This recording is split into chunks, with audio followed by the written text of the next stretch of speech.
साथियों, आज एक बहुत महत्वपूर्ण विषय पर हम चर्चा करने वाले हैं और उसी पर हमारा वीडियो केंद्रित है, जिसका नाम है कंपोजिट ग्रांट। प्रतिवर्ष ये उत्तर प्रदेश के या भारत के सभी स्कूलों में प्राप्त होती है।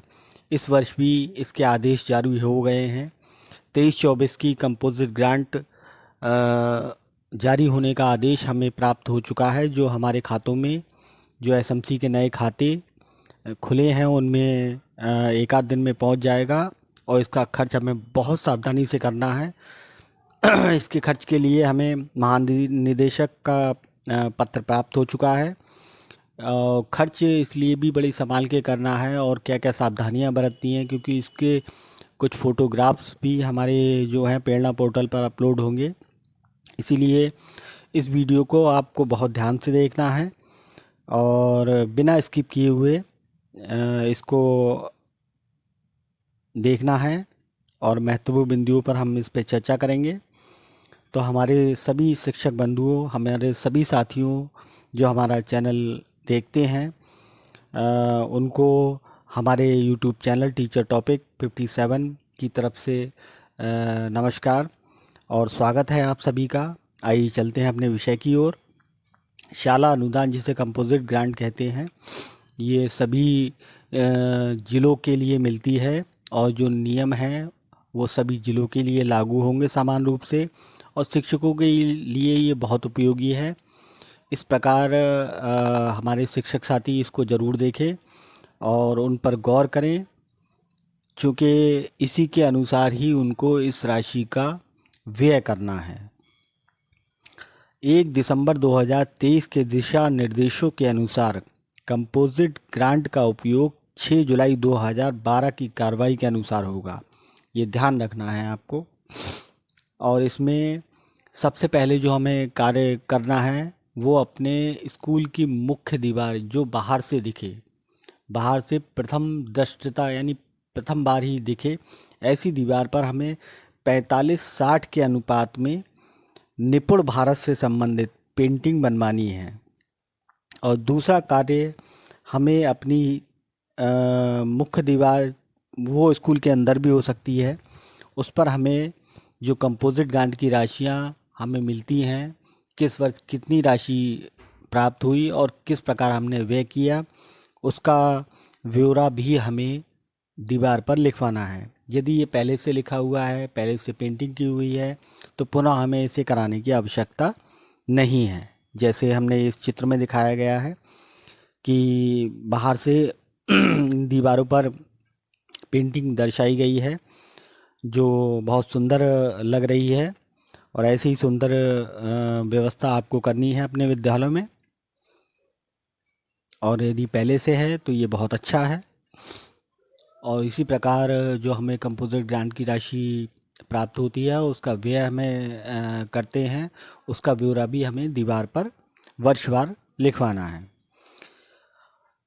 इस बार जो कंपोजिट ग्रांट है उसकी जांच 4 स्तर पर होगी। हालांकि पूर्व में भी ऐसा होता आ रहा है, लेकिन इस बार विशेष दिशा निर्देश दिए गए हैं, जिसमें पहले स्तर पर खंड शिक्षा अधिकारी रैंडमली 20 स्कूलों का चयन करेंगे। वहाँ भौतिक रूप से उनका सत्यापन किया जाएगा कंपोजिट ग्रांट का, और उनसे परचेज़ किए हुए आइटमों का सत्यापन किया जाएगा और उसकी जांच कर उसकी जांच आख्या बीएसए महोदय को दी जाएगी। दूसरे स्तर पर देखें तो हमारे सहायक वित्त लेखा अधिकारी और उनके साथ संबंधित खंड शिक्षा अधिकारी अलग अलग विकास खंडों में जाकर अलग अलग स्कूलों में एक माह में कम से कम 5 कार्य दिवस, एक माह के कम से कम 5 कार्य दिवस जिनमें विद्यालय खुले हों,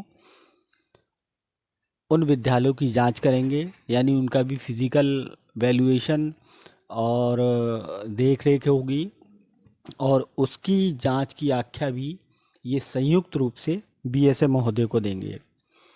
तीसरी टीम में हमारे बीएसए महोदय और एडी बेसिक खुद जांच करेंगे, और दोषी व्यक्ति अगर पाया जाता है या कुछ कमी पाई जाती है तो उसके खिलाफ कार्रवाई भी ये करेंगे। चौथी टीम में हम देखें तो चौथी टीम में सीए द्वारा गठित जो टीम है वो हमारे वाउचर और हमारे द्वारा जो लेखा प्रणाली अपनाई गई है उस लेखा पुस्तक का अवलोकन करेंगे और अपनी रिपोर्ट डायरेक्ट महानिदेशक शिक्षा को देंगे।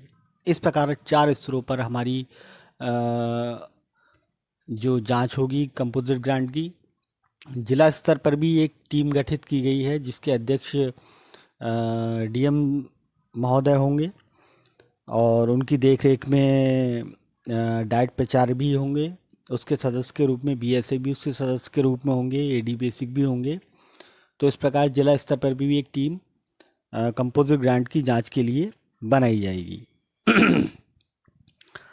अब हम कंपोजिट ग्रांट की जो राशि है उसे किस प्रकार ब्रेक करना है, इसमें वरीयता क्रम में देखें तो प्रथम वरीयता क्रम में हमें नंबर 1 पे सबसे पहले स्वच्छता अभियान, स्वच्छ भारत मिशन जो भारत सरकार द्वारा चलाया गया है, माननीय प्रधानमंत्री का जो मिशन है, उस मिशन पर हमें जो राशि कंपोजिट ग्रांट की प्राप्त होगी उसका कम से कम 10%, यानी कम से कम 10% या न्यूनतम 10% का मतलब है कि इससे भी अधिक हम उस पर खर्च कर सकते हैं, लेकिन कम से कम 10% तो हमें खर्च करना ही है।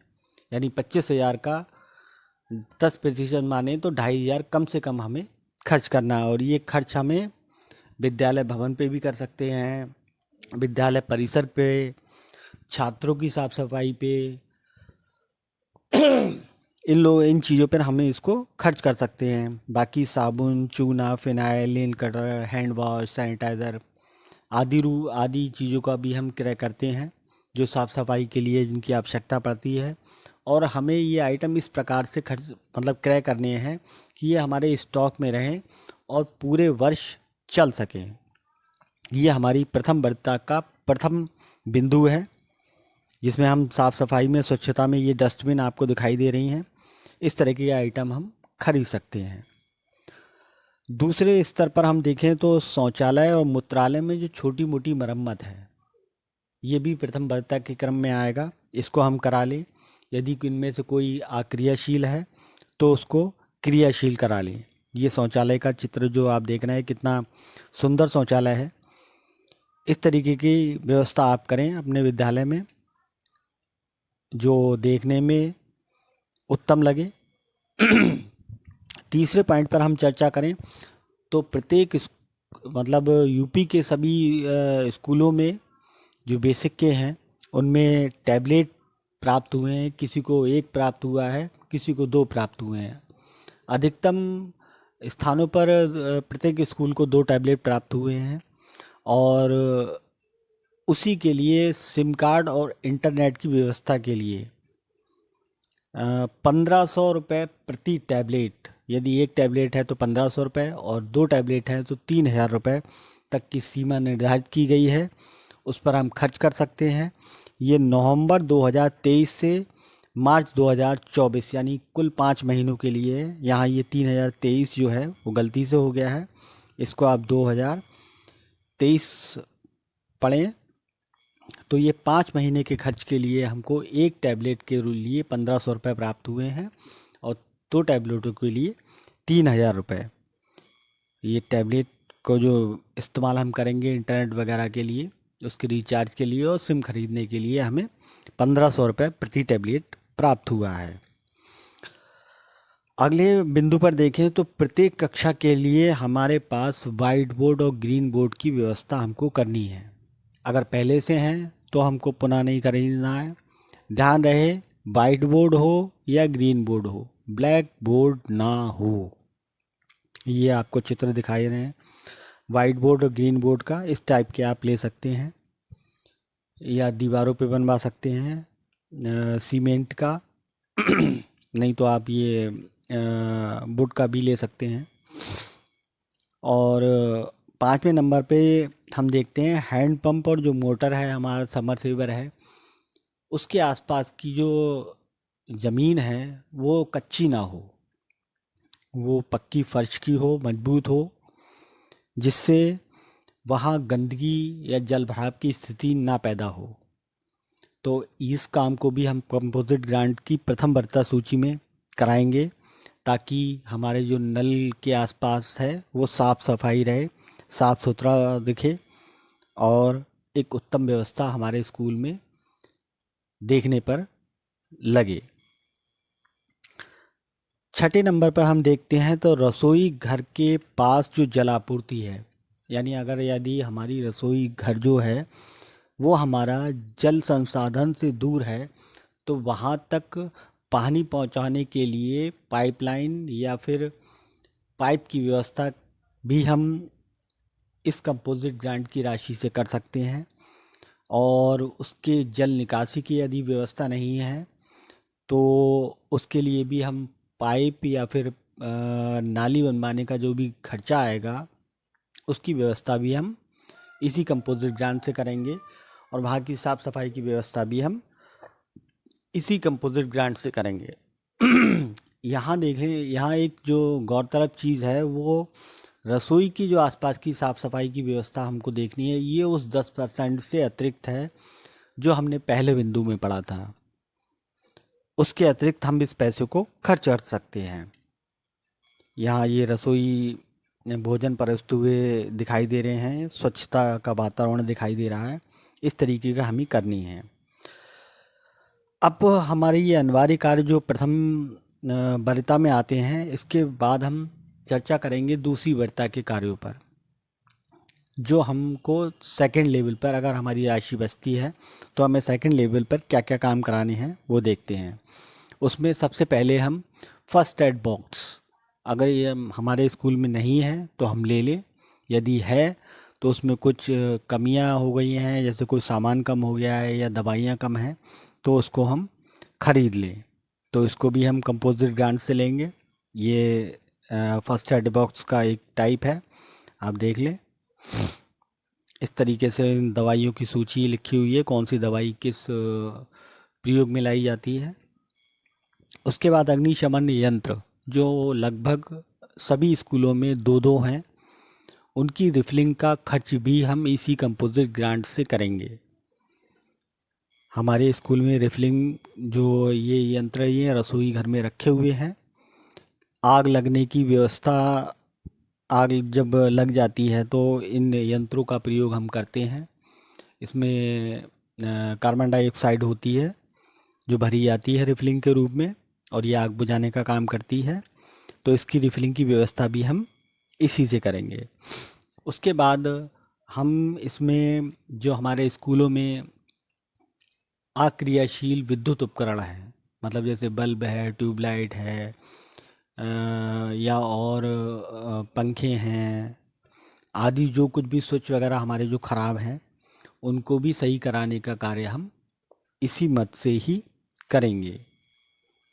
ये हमारे इलेक्ट्रॉनिक आइटम है, यदि इनमें से कुछ आइटम आपके स्कूल में हैं तो उनको आप सही कराने का कार्य भी कंपोजिट ग्रांट से करेंगे। आगे देखते हैं हम, तो छात्र उपस्थिति, शिक्षक उपस्थिति, पत्र व्यवहार, स्टॉक पंजिका, चौक डस्टर, ये सब भी हमको इसी मद से खरीदने हैं। अभी हमारी व्यवस्था जो चल रही है इस समय टैबलेट देने के बाद में कि ऑनलाइन हमारा रहेगा, ये पता नहीं कब तक वास्तविक रूप ले। यदि आपके स्कूल में 5-6 महीने का स्टॉक है तो आप ये अभी ना खरीदें, और अगर नहीं है तो इसको आप तुरंत ही कंपोजिट ग्रांट से परचेज़ कर लें। जब नियम लागू होगा तब होगा, फ़िलहाल के लिए आप इसको खरीद सकते हैं। और चौक डस्टर आदि जो भी चीज़ें हैं वो उस मात्रा में ख़रीद लें जो हमारी वर्ष भर चल सके। ये उपस्थिति रजिस्टर है, चौक डस्टर का आपको यहाँ चित्र दे रखा है। उसके बाद हम उच्च प्राथमिक विद्यालय में प्रयोगशालाएं बना रखी गई हैं। उन प्रयोगशालाओं पे जो खर्च होगा, कंप्यूटर शिक्षा पे, उसका इंटरनेट के व्यय पे जो भी खर्चा होगा वो हम इस कंपोजिट मद से कर सकते हैं। ये इंटरनेट का खर्चा उस 1500 प्रति टैबलेट के अतिरिक्त होगा। यानी उस 1500 से अतिरिक्त हम इस खर्चे को करेंगे। इसको हम उन 1500 में ऐड नहीं करेंगे जो प्रति टैबलेट हमें 1500 रुपये प्राप्त हो रहा है। इसके आगे देखते हैं, यदि पिछले वर्ष रंगाई पुताई नहीं हुई है तो इस वर्ष हम उसको करा लें।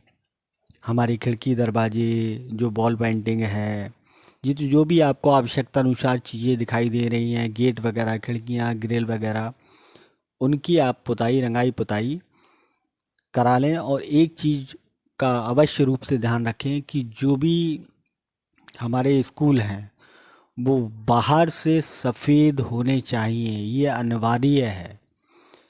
ऐसा इसलिए किया गया है क्योंकि संपूर्ण उत्तर प्रदेश के बेसिक स्कूलों में एकरूपता दिखाई दे, इसीलिए समस्त विद्यालय हमारे बाहर से सफ़ेद रंग से पुते होने चाहिए। ये बहुत ज़रूरी है और अनिवार्य है। यदि और किसी कलर का आपने प्रयोग कर दिया है तो वो बेकार हो जाएगा। अंदर से आप किसी रंग का ही प्रयोग कर सकते हैं, लेकिन बाहर से आप सफ़ेद का ही प्रयोग करें। प्राथमिक स्कूल अपनी हरी पट्टी का प्रयोग करेंगे, उच्च प्राथमिक लाल पट्टी का प्रयोग करेंगे। इस बात को विशेष ध्यान रखें। जैसे ये हमारा स्कूल है, ये प्राथमिक स्कूल है, हरी पट्टी का प्रयोग किया गया है और दीवारें जो बाहर से हैं वो सफ़ेद रखी गई हैं और बाहर हमारी जो चार दीवारी है वो भी सफ़ेद ही रहेगी। अगला पॉइंट देखते हैं, जहां धनराशि 75,000 या उससे अधिक है, जहां पर कंपोजिट ग्रांट की धनराशि 75,000 या उससे अधिक आती है तो वहाँ पर यदि कक्ष या बरामदे में फर्श वगैरह टूटा फूटा है या फिर उसका रूप सही नहीं है तो आप वहाँ पर फर्श पड़वा सकते हैं, उसका टाइलीकरण करा सकते हैं, तो वो भी आप इस मद से करा सकते हैं। लेकिन इसकी शर्त यही है कि आपकी जो कंपोजिट ग्रांट की राशि है वो 75,000 से अधिक हो या 75,000 हो या उससे अधिक हो और प्रथम और द्वितीय के वरीयता के सभी काम आप करा चुके हो। उसके बाद यदि कोई राशि बचती है तब आप इस कार्य को कराएंगे। अगला पॉइंट हमारा स्मार्ट क्लास को लेके है। स्मार्ट क्लास की सुरक्षा बहुत ज़रूरी है क्योंकि स्मार्ट क्लास की में हमारे बहुत महंगे यंत्र रखे गए हैं, जिसमें हमारे टीवी भी हैं, प्रोजेक्टर भी हैं, हमारे ब्लूटूथ स्पीकर भी हैं और भी कई चीज़ें हमारी ऐसी हैं जो काफ़ी महंगी हैं, महंगे उपकरण हैं। तो उनकी व्यवस्था के लिए, उनकी सुरक्षा के लिए हम जो मेन गेट पर है वो ताले की व्यवस्था ना करके उस पर डबल इंटरलॉकिंग की व्यवस्था, हम डबल लॉक की व्यवस्था हम करेंगे। एक चित्र आपको दिखाते हैं डबल लॉकिंग वाला। इस तरीके का ताला हम उन दरवाज़ों पर लगाएंगे जहाँ पर हमारे स्मार्ट क्लास लगे हुए हैं, मुख्य गेट पर भी और जो स्मार्ट क्लास का दरवाज़ा है उन पर भी। इसके अलावा जो स्मार्ट क्लास है उनकी खिड़कियाँ जो हैं, उनकी ग्रिल वगैरह जो है वो लोहे की होनी चाहिए और दरवाजे भी लोहे के हों, ये ख़ास तौर से आप ध्यान रखेंगे। तो हमारे स्मार्ट क्लास की सुरक्षा की दृष्टि से इस बार ये नया बिंदु जोड़ा गया है और इसको बहुत ध्यानपूर्वक आपको अपने मन मस्तिष्क में रखना है कि हमारे जो स्मार्ट क्लास हैं उसमें डबल लॉकिंग की व्यवस्था की जाए, ताले की व्यवस्था उसमें ख़त्म कर दी जाए। और इसके अतिरिक्त यदि कोई राशि बचती है तब हम एसएमसी के अनुमोदन के उपरांत उस कार्य को करेंगे। इसके बाद जो हमें सावधानी बरतनी है वो भी हमें कुछ चीज़ें हैं उन पे सावधानी बरतनी है। सामग्री क्रय में निर्धारित मानक एवं स्पेसिफिकेशन का पालन करना है, जिसमें हमें जो भी सामान खरीदना है वो BSI यानी भारत मानक ब्यूरो से प्रमाणित हो और उसका बिल जो हो वो GST द्वारा पंजीकृत फर्म का हो, यानी GST बिल हो। और यदि हमारा जो आइटम है जो हमने ख़रीदा है वो BSI से प्रमाणित ना हो तो भी कोई आवश्यक नहीं है, परंतु जो उसका विक्रेता हो वो इसके लिए अधिकृत हो। यह हमें ध्यान रखना चाहिए। ये हमारा जो लोगो है वो BSI का लोगो है जो क्वालिटी मैनेजमेंट से संबंधित है। यानी ये क्वालिटी मैनेजमेंट क्वालिटी को परखता है कि उसकी क्वालिटी कैसी है। यदि अच्छी क्वालिटी का है तो उसे हम उसको जो भारत सरकार है वो 9001 का ठप्पा उसके ऊपर लगाती है और ये GST इनवाइस है हमारी।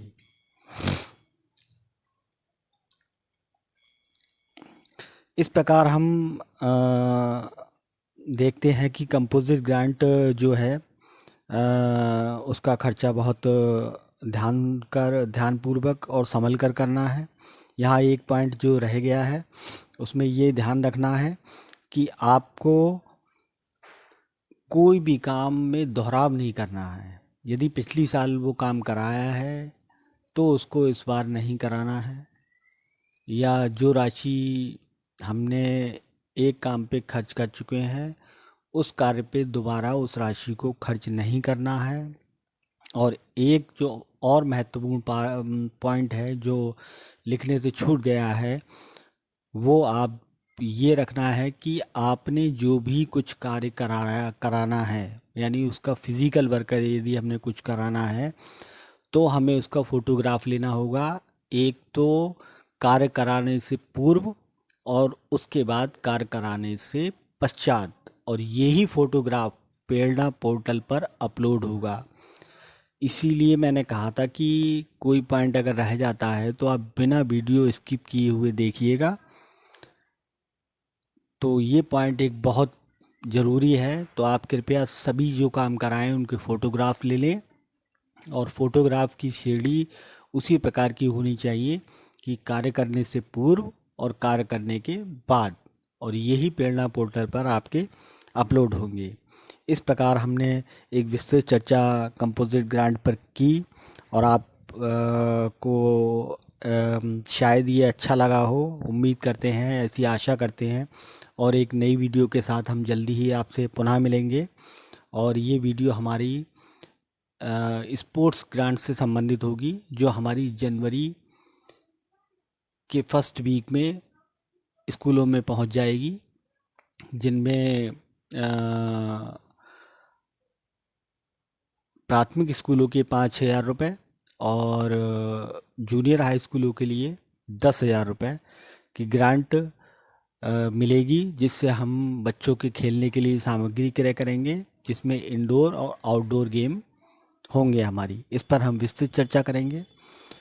तब तक के लिए ऐसे ही हमारे चैनल पर बने रहिए और हमारे चैनल को लाइक और सब्सक्राइब करिए। अद्यतन जानकारी के लिए, आपको हमारे साथ बने रहने के लिए और हमारे YouTube चैनल के इस भाग को देखने के लिए आपका बहुत बहुत धन्यवाद। कृपया हमारे चैनल को सब्सक्राइब करना ना भूलिए। हमारे YouTube चैनल टीचर टॉपिक 57 के इस भाग को देखने का आपको बहुत बहुत धन्यवाद, बहुत बहुत साधुवाद। मिलते हैं नेक्स्ट वीडियो में, तब तक के लिए नमस्कार।